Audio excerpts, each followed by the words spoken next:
Today we are getting into the heart of a corrosion mechanism that's forcing us to rethink everything we thought we knew about pipeline failure prediction. We are talking about supercell accelerated corrosion, a phenomenon that took down a pipeline in just 21 days. And the kicker: this wasn't a high-risk line. Not by the model. Not by the field history. Not by the books.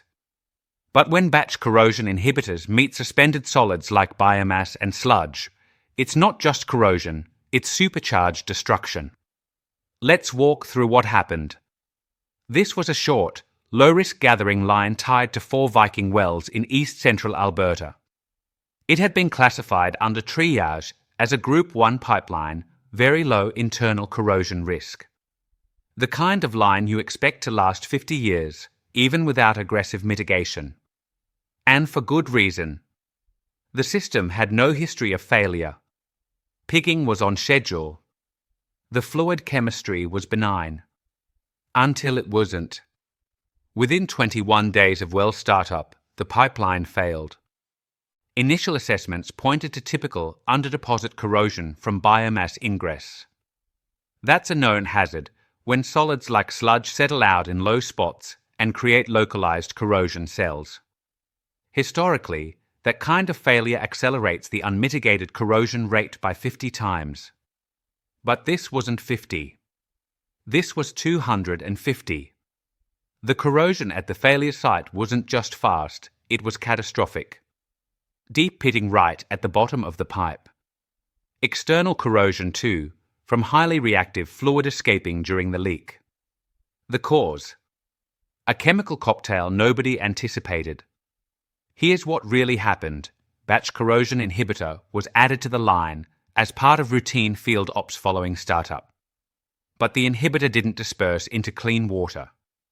It encountered suspended sludge, microscopic solids with massive surface area and chemical stickiness.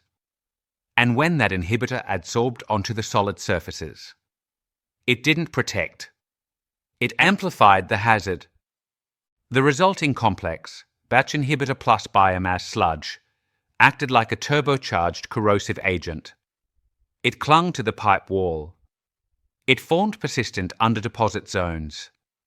And it delivered corrosion rates that blew past anything we'd seen before, 5 times worse than solids alone.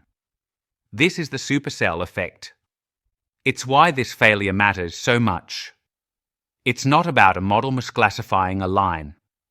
It's about a new corrosion regime we didn't see coming. A regime where the very tool we trust, batch inhibition, turns toxic when it meets the wrong chemistry. And the worst part: the wells didn't even show the typical red flags. No wild surges. No big fluid slugs. Just routine startup behavior. And yet the sludge moved. It mobilized. It mixed with the inhibitor. And it became lethal. So what do we do now? First, recognize that batch inhibition isn't always benign. If there's a chance solids are present, biomass, iron sulfides, paraffin sludge, then that inhibitor could do more harm than good. Second, reframe our mitigation logic. Don't just inject chemicals and walk away. Get mechanical. Aggressively pig immediately after startup. Not weekly. Not monthly. Daily, until you've confirmed the line is clear. Third, evolve the model. Triage and similar systems need to flag scenarios where solids and batch inhibitors are likely to interact. We need new risk triggers. New pattern recognition. Because what failed here wasn't diligence, it was understanding. Field ops got it right. But the chemistry got ahead of us. This is what supercell corrosion teaches us, that corrosion isn't just about water, or pH, or flow velocity. It's about what happens when everything goes sideways at once, when solids, chemistry, flow conditions, and inhibitor interactions align into a perfect storm. So if your line looks clean, but you've got sludge upstream, and you're thinking about dropping a batch inhibitor, think twice. That's it for today. Stay sharp. Stay curious and always question the chemistry behind your corrosion plan.